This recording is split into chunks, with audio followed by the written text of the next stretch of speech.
Assalamualaikum warahmatullahi wabarakatuh. Salam sejahtera untuk kita semua. Pada kesempatan kali ini kita akan mendengarkan Ripka Renita Waroka. Presentasi dari Ripka ini akan menjelaskan bagaimana pengaruh kepemilikan institusional, kepemilikan asing, ukuran perusahaan, dan leverage terhadap pemilihan auditor eksternal. Tentu kalau kita lihat, pemilihan auditor eksternal ini menjadi sangat penting untuk menjaga kredibilitas hasil audit dari perusahaan. Tentu apakah KAP Big Four atau non Big Four. Nah ini diteliti lebih lanjut sehingga tujuan dari penelitian ini ya dapat terlihat signifikansi pengaruh kepemilikan institusional, pemilikan asing, dan ukuran perusahaan dan leverage terhadap pemilihan auditor eksternal. Mereka akan menggunakan data sekunder, yakni data dari laporan keuangan perusahaan, di mana penelitian ini nantinya penelitian ini menggunakan unit analisis dari laporan keuangan perusahaan sektor manufaktur yang terdaftar di Bursa Efek periode 2020 sampai 2022. Mereka nantinya akan menjelaskan bagaimana metode purposive sampling dalam pemilihan sampelnya, kemudian juga menggunakan bagaimana proses pengambilan data-data di lapangan sehingga menjawab tujuan dan juga rumusan masalah dalam penelitian. Saya persilakan lebih lanjut pada rekan untuk menuliskan presentasinya silakan. Assalamualaikum warahmatullahi wabarakatuh. Shalom, Om Swastiastu, Namo Buddhaya, Salam Kebajikan. Yang terhormat Bapak dan Ibu dosen penguji, dan juga yang terhormat Ibu Marcelisa Ninggito, SE, MSc, AKCA, selaku dosen pembimbing pertama saya, dan juga Bapak Dr. Muhammad Yusuf, SE, MM, selaku dosen pembimbing kedua saya. Perkenalkan, nama saya Ripka Renita Waroka dengan NIM 170666270. Pada kesempatan kali ini, saya akan mempresentasikan terkait hasil penelitian skripsi saya yang berjudul Pengaruh Kepemilikan Institusional, Kepemilikan Asing, Ukuran Perusahaan, dan Leverage terhadap Pemilihan Auditor Eksternal. Adapun permasalahan yang melatar belakangi penelitian ini yaitu adanya skandal akuntansi yang banyak terjadi pada beberapa tahun terakhir yang menyebabkan banyak kerugian bagi perusahaan dan juga penurunan kepercayaan para pengguna laporan keuangan, sehingga hal tersebut mendorong adanya permintaan akan kualitas audit yang tinggi semakin meningkat. Dan pelanggaran peraturan dan juga prosedur audit yang dilakukan oleh auditor eksternal menjadi masalah yang penting bagi kantor akuntan publik karena hal tersebut akan menjadi sorotan dan juga menimbulkan adanya krisis kepercayaan terhadap profesi akuntan publik yang dimana mereka itu harusnya memiliki sikap profesional sebagai auditor independen. Krisis kepercayaan terhadap profesi akuntan publik tersebut dibuktikan dengan banyaknya kasus-kasus yang melibatkan kantor akuntan publik, baik itu dari KAP Big Four maupun dari KAP non-Big Four. Dan kasus-kasus ini yang melibatkan auditor eksternal itu sendiri menjadikan peran seorang auditor eksternal banyak mendapatkan kritikan dan juga menyebabkan kualitas seorang auditor jadi banyak dipertanyakan. Sehingga kenapa timbullah alasan permintaan pada auditor eksternal yang berkualitas tinggi itu semakin meningkat, dan juga timbullah kenapa perusahaan melakukan adanya pemilihan auditor eksternal. Kemudian untuk pertanyaan penelitian pada penelitian yang saya buat ini adalah yang pertama, apakah kepemilikan institusional berpengaruh signifikan terhadap pemilihan auditor eksternal? Kemudian yang kedua, apakah kepemilikan asing berpengaruh signifikan terhadap pemilihan auditor eksternal? Yang ketiga, apakah ukuran perusahaan berpengaruh signifikan terhadap pemilihan auditor eksternal? Dan yang keempat, apakah leverage berpengaruh signifikan terhadap pemilihan auditor eksternal? Untuk tujuannya sendiri, yaitu untuk mengetahui signifikansi pengaruh kepemilikan institusional, kepemilikan asing, ukuran perusahaan, dan leverage terhadap pemilihan auditor eksternal. Adapun manfaat pada penelitian ini yang diharapkan yaitu pertama untuk manfaat teoritis bagi penulis itu dapat menambah pengetahuan terkait auditor eksternal yang berkualitas serta mampu menerapkan pengetahuan yang telah diterima pada kegiatan nyata. Kemudian bagi akademis dan peneliti sebagai referensi untuk penelitian selanjutnya lebih mendalam berkaitan dengan faktor-faktor struktur pemilikan dan juga karakteristik perusahaan yang dapat mempengaruhi pemilihan auditor eksternal. Kemudian untuk manfaat praktis yaitu ada bagi perusahaan, bagi investor dan pemerhati pasar modal, dan juga bagi auditor eksternal itu sendiri.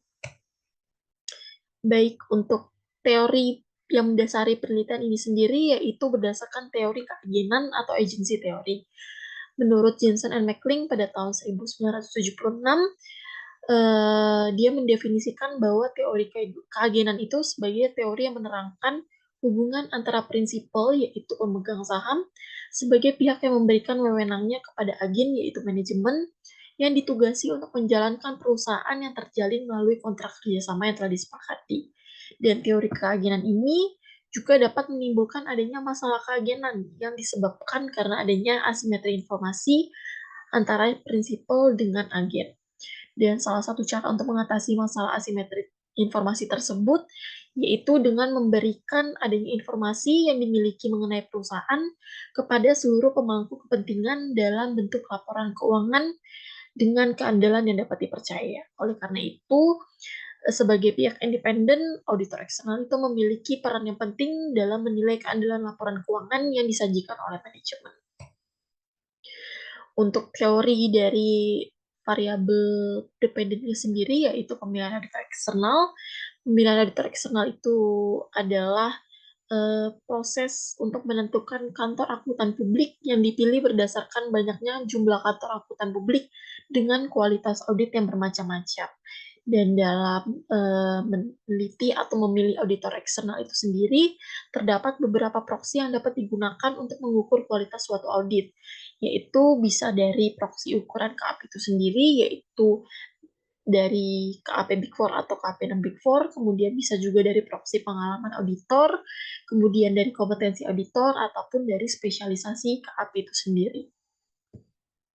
Kemudian untuk kepemilikan asing itu sendiri adalah proporsi saham biasa perusahaan yang dimiliki oleh perorangan, badan hukum, pemerintahan, serta bagian-bagiannya yang berstatus luar negeri.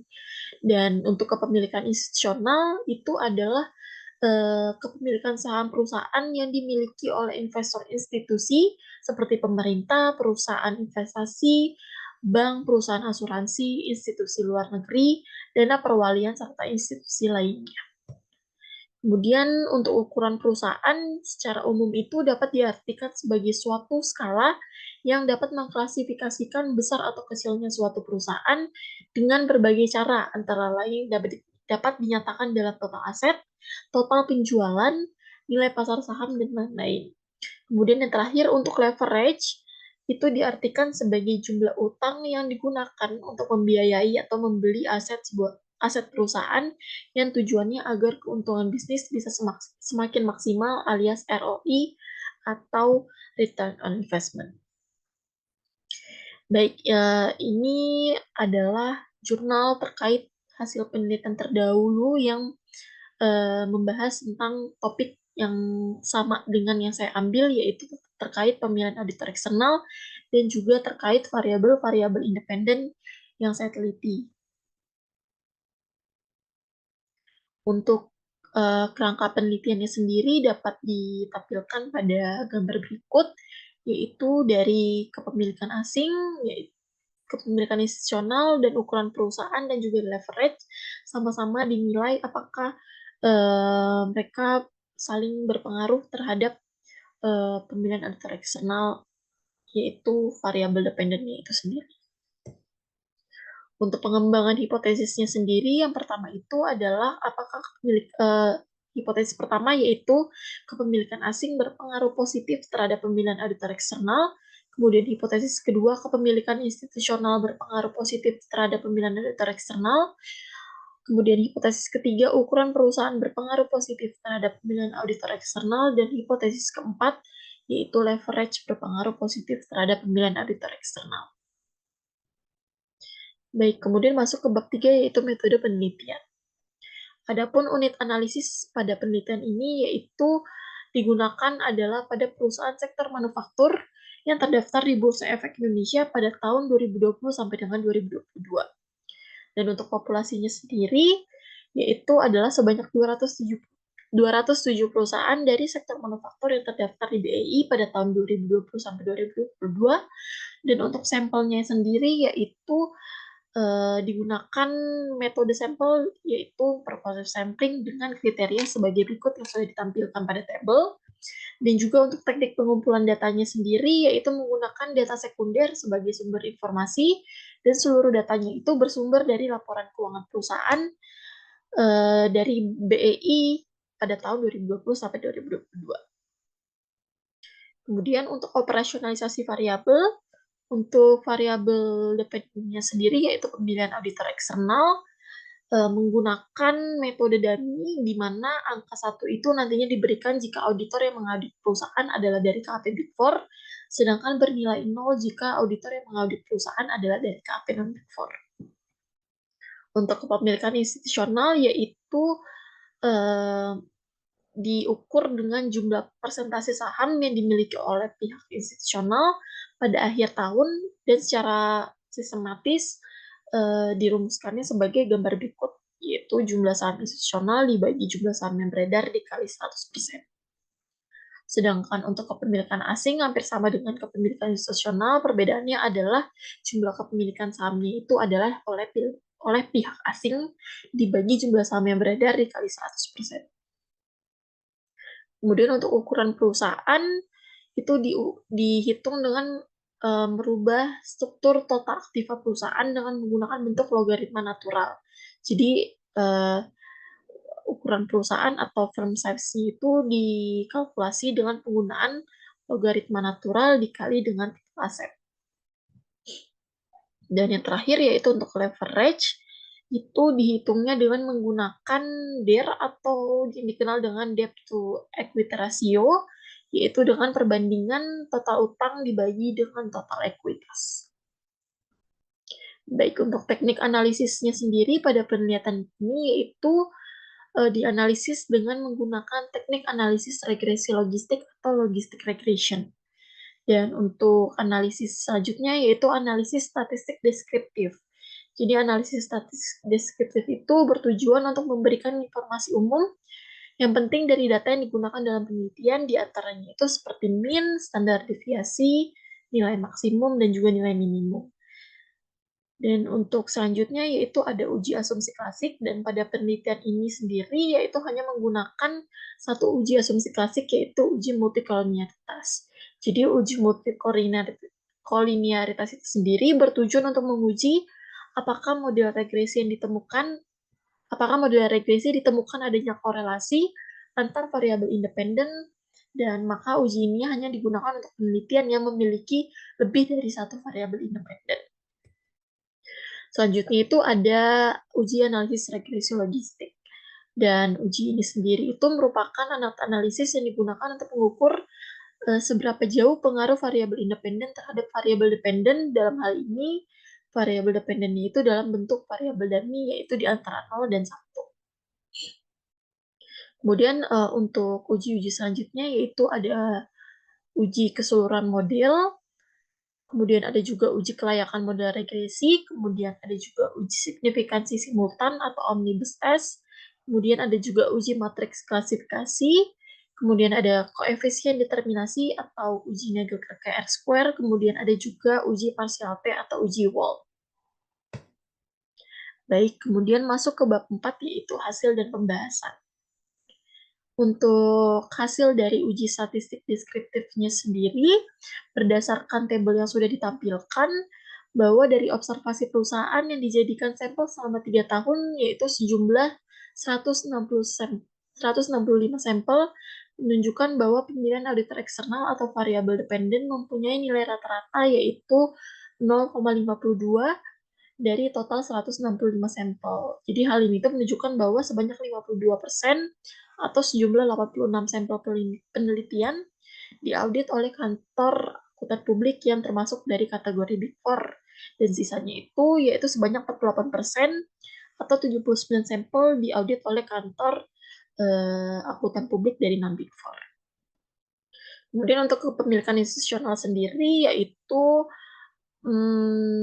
untuk perhitungannya itu sebesar 14,28 yang dimiliki oleh perusahaan Champion Pacific Indonesia Tbk. Kemudian selain itu juga terdapat perhitungan nilai maksimumnya yaitu senilai 99,696 yang dimiliki oleh perusahaan Fajar Suryawisesa Tbk. Dan untuk hasil analisis deskriptif ini juga menunjukkan bahwa nilai standar deviasinya itu sebesar 16,90816 dan juga nilai rata-ratanya itu sebesar 85,0921 yang menunjukkan bahwa artinya kepemilikan saham institusional yang dimiliki pada sampel ini itu rata-rata sebesar 85,09% dari seluruh saham perusahaan. Kemudian untuk kepemilikan asing, untuk nilai minimum itu sendiri yaitu sebesar 0,01 yang dimiliki oleh perusahaan Cahaya Putra Asa Keramik Tbk dan juga nilai maksimumnya itu sebesar 99,66 yang dimiliki oleh perusahaan Multistrada Arah Sarana Tbk.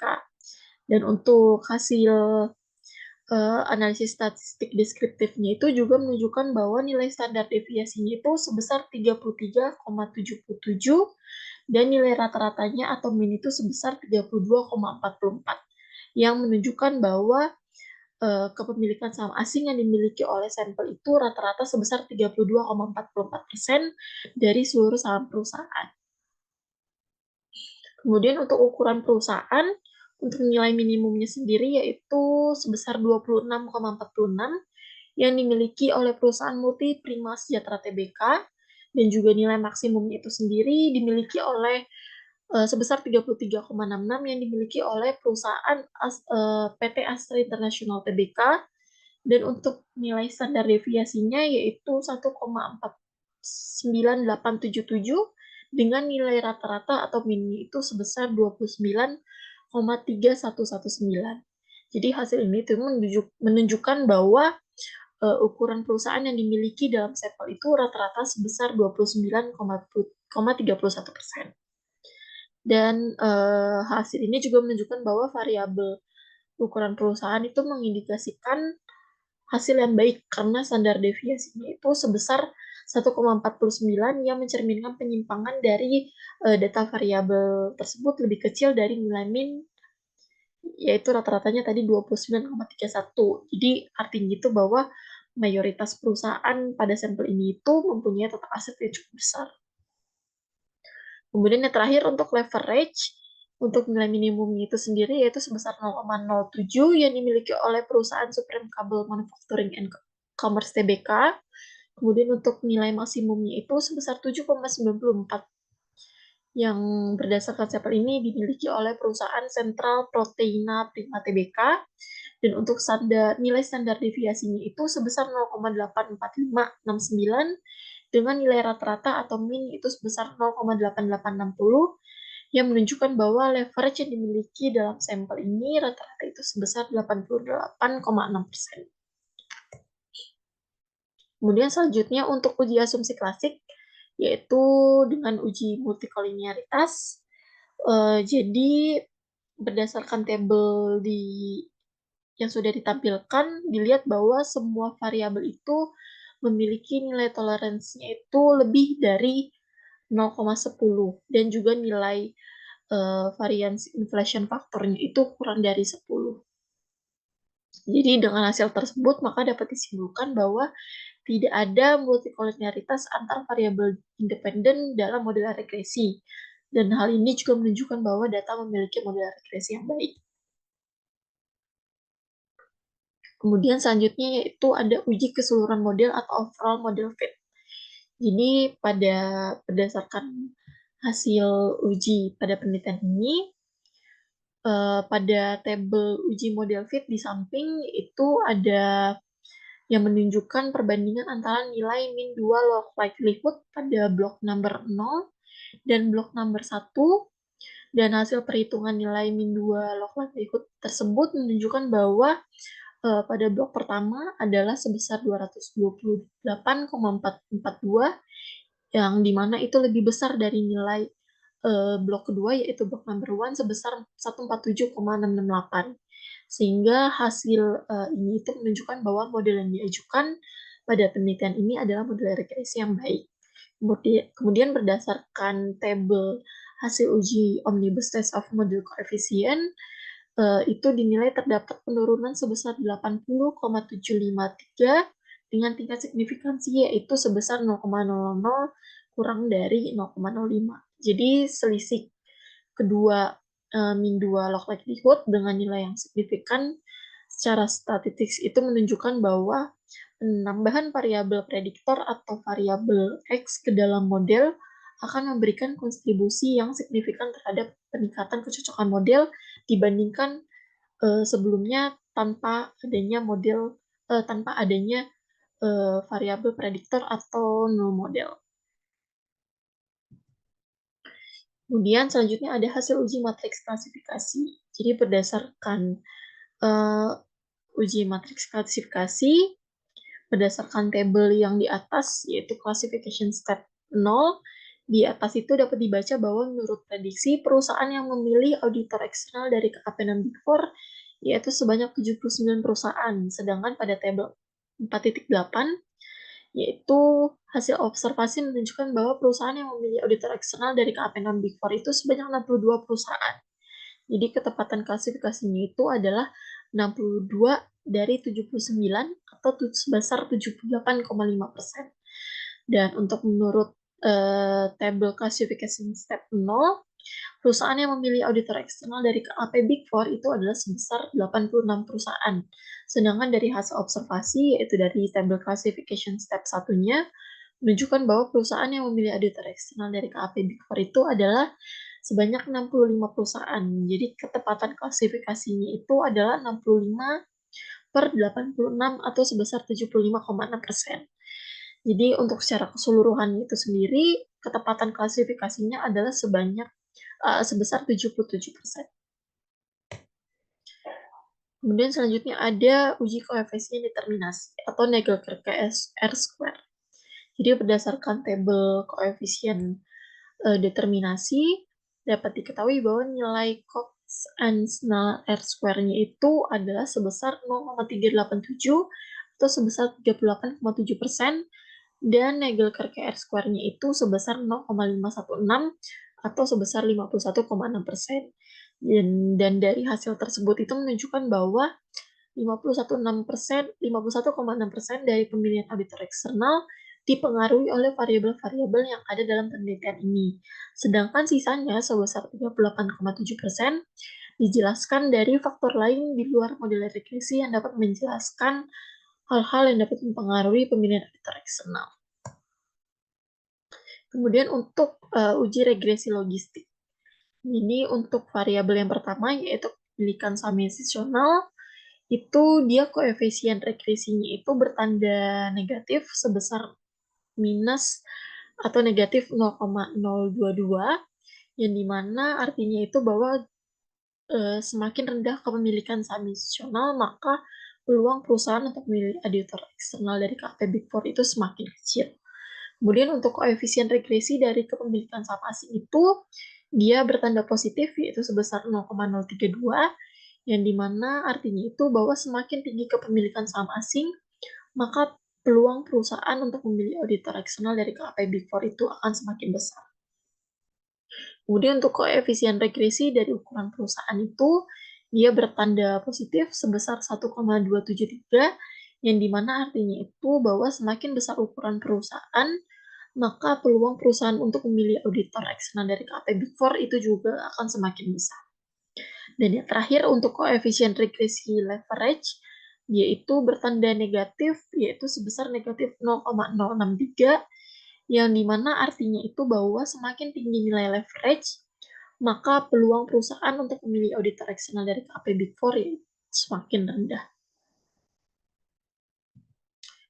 Kemudian ada pun pembahasan pada setiap hipotesis yang sudah diuji dari pengujian hipotesis sebelumnya, yaitu pertama untuk pengaruh kepemilikan institusional terhadap pemilihan auditor eksternal. Berdasarkan uji hipotesisnya, untuk variabel kepemilikan institusional itu, hipotesisnya itu adalah ditolak. Jadi, artinya bahwa kepemilikan institusional itu tidak memiliki pengaruh terhadap pemilihan auditor eksternal. Hal ini itu didukung dengan hasil penelitian dari Ramadiana pada tahun 2016 dan juga Wakit tahun 2013 yang menyatakan bahwa alasannya itu adalah tindakan ekspropriasi oleh pemegang saham pengendali dalam dapat menurunkan harga pasar saham, yang dimana itu akan berdampak negatif pada nilai investasi. Oleh karena itu, pemegang saham institusional berusaha untuk mencegah ekspropriasi untuk melindungi nilai investasi mereka. Dan penelitian ini itu juga menunjukkan bahwa kepemilikan institusional itu tidak meningkatkan peluang pemilihan auditor eksternal dari kantor akuntan publik Big Four.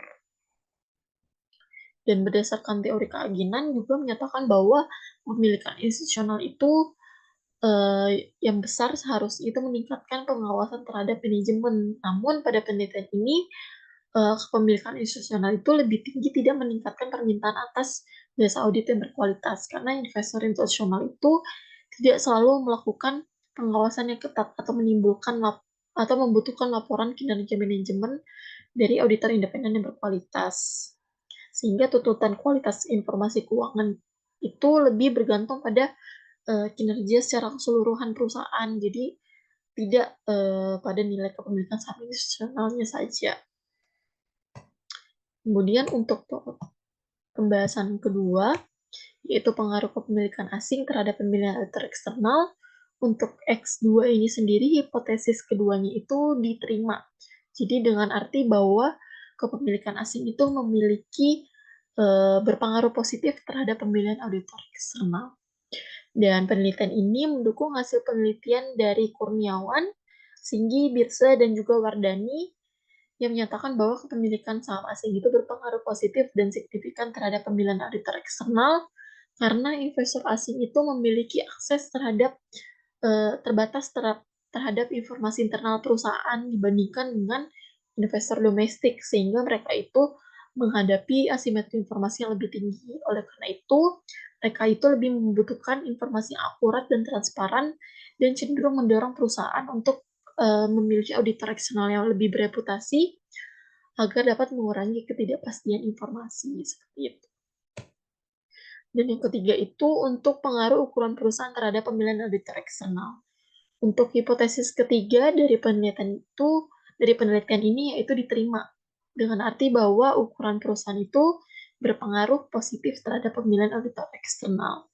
Dan penelitian ini sendiri didukung dari hasil penelitian oleh Alfian, Ramadiana, Singgi, Rauf, dan juga Fitriani, yang dimana mereka menyatakan bahwa ukuran perusahaan itu berpengaruh positif terhadap pemilihan auditor eksternal. Dalam penelitiannya itu dijelaskan bahwa semakin besar skala suatu perusahaan, maka semakin kompleks pula permasalahan yang dihadapi, sehingga perusahaan itu cenderung untuk memilih jasa auditor profesional, independen, dan memiliki reputasi yang baik, supaya laporan keuangan yang dihasilkan itu juga lebih baik. Seperti itu. Dan yang keempat itu yang terakhir, yaitu pengaruh leverage terhadap pemilihan auditor eksternal. Berdasarkan hasil hipotesis dalam penelitian ini, untuk H4 itu hipotesisnya ditolak. Jadi dengan arti bahwa leverage itu tidak memiliki pengaruh terhadap pemilihan auditor eksternal. Penelitian ini itu didukung dengan hasil penelitian dari Alfian, Ramadiana, Singgi, dan juga Wardani, dan juga Wakit dan Saputra yang menunjukkan bahwa leverage itu tidak berpengaruh terhadap pemilihan auditor eksternal karena di Indonesia itu tuntutan pemberi kredit atau kreditor tidak cukup besar bagi debitur dalam keterlibatan auditor kualitas untuk memberikan jaminan terhadap informasi keuangan yang berkualitas dan juga tuntutan kualitas informasi keuangan itu tidak hanya bergantung pada nilai kewajiban atau leverage saja, tapi lebih pada nilai kinerja secara keseluruhan. Kemudian selanjutnya yang terakhir yaitu bab 5 atau penutup. Untuk kesimpulannya sendiri pada penelitian ini, yang pertama, kepemilikan asing itu kepemilikan institusional itu tidak memiliki pengaruh terhadap pemilihan auditor eksternal. Kemudian yang kedua, variabel kepemilikan asing berpengaruh positif terhadap pemilihan auditor eksternal. Kemudian yang ketiga, variabel ukuran perusahaan berpengaruh positif terhadap pemilihan auditor eksternal. Dan yang keempat, variabel leverage tidak berpengaruh terhadap pemilihan auditor eksternal. Untuk implikasinya sendiri terbagi menjadi dua, yaitu implikasi teoritis dan juga implikasi praktis. Untuk implikasi teoritisnya sendiri terdapat yang pertama yaitu untuk kepemilikan institusional dan kepemilikan asing. Dalam penelitian ini memberikan wawasan bahwa tentang bagaimana kepentingan dan preferensi pemegang saham institusional dan juga pemegang saham asing itu dapat mempengaruhi adanya independensi dan juga objektivitas auditor. Kemudian untuk ukuran perusahaan, studi ini itu mengeksplorasi dampak ukuran perusahaan terhadap pemilihan auditor eksternal, yang dimana mencakup kompleksitas operasional dan juga kebutuhan audit perusahaan. Dan untuk leverage, penelitian ini menguji hubungan antara rasio hutang yang tinggi dan pemilihan auditor eksternal dengan mempertimbangkan rasio keuangan yang lebih besar dan juga preferensi perusahaan terhadap auditor berpengalaman dalam struktur keuangan kompleks. Dan untuk implikasi praktisnya sendiri itu ada 3, yaitu bagi perusahaan, untuk investor, dan juga untuk auditor eksternal itu sendiri. Kemudian untuk keterbatasan penelitian, penelitian ini itu telah diusahakan dan juga dilaksanakan dengan prosedur ilmiah yang ada. Namun demikian, penelitian ini juga memiliki keterbatasan dalam melaksanakan penelitian ini. Itu yang pertama, sampel yang dipakai pada penelitian itu hanya menggunakan perusahaan dari sektor manufaktur saja, yaitu sehingga hasil penelitian ini tuh tidak dapat digeneralisasikan pada jenis industri lain. Kemudian yang kedua, untuk keterbatasan selanjutnya yaitu penelitian ini tuh tidak menggunakan kontrol sampel dalam analisis regresi logistik, sehingga analisis ini tuh tidak dapat dijadikan pedoman untuk perusahaan lain di luar sektor manufaktur, dan juga dikarenakan model regresi yang diajukan itu sudah fit dan makanya tidak perlu untuk menggunakan sampel kontrol. Dan yang ketiga yaitu hasil penelitian ini juga menunjukkan dari keempat variabel yang ada hanya terdapat 2 variabel yang berpengaruh terhadap pemilihan auditor eksternal, sedangkan sisanya itu mereka tidak memiliki pengaruh terhadap pemilihan auditor eksternal. Oleh karena itu, perlu dicari lagi atau perlu diteliti kembali terkait variabel-variabel lain yang dapat mempengaruhi pemilihan auditor eksternal itu sendiri. Untuk saran, yang pertama itu penelitian selanjutnya itu dapat diharapkan dapat memperluas objek atau sampel penelitian sehingga dapat meningkatkan generalisasi hasil. Kemudian yang kedua itu diharapkan dapat memperbanyak faktor lain yang dapat mempengaruhi pemilihan auditor eksternal, misalnya seperti faktor kepemilikan manajerial, komite audit, fee audit, atau kompleksitas perusahaan sebagai variabel penelitian sehingga nantinya hasil yang diperoleh itu dapat dibandingkan dengan penelitian-penelitian sebelumnya yang dapat mampu meningkatkan kemampuan dalam menjelaskan model penelitian. Kemudian yang ketiga itu, diharapkan penelitian selanjutnya dapat menambah jangka waktu pengamatan untuk lebih menambah variasi data pemilihan auditor eksternal itu sendiri. Dan yang terakhir yaitu keempat, penelitian selanjutnya itu disarankan untuk menggunakan proksi lain dalam mengukur pemilihan auditor. Misalnya melihat dari kualitas audit berdasarkan spesialisasi audit industri auditor maupun dari jumlah rekan kerja yang dimiliki oleh kantor akuntan publik itu sendiri. Baik, sekian presentasi terkait hasil penelitian skripsi saya. Untuk kurang lebihnya mohon dimaafkan. Wassalamualaikum warahmatullahi wabarakatuh. Terima kasih.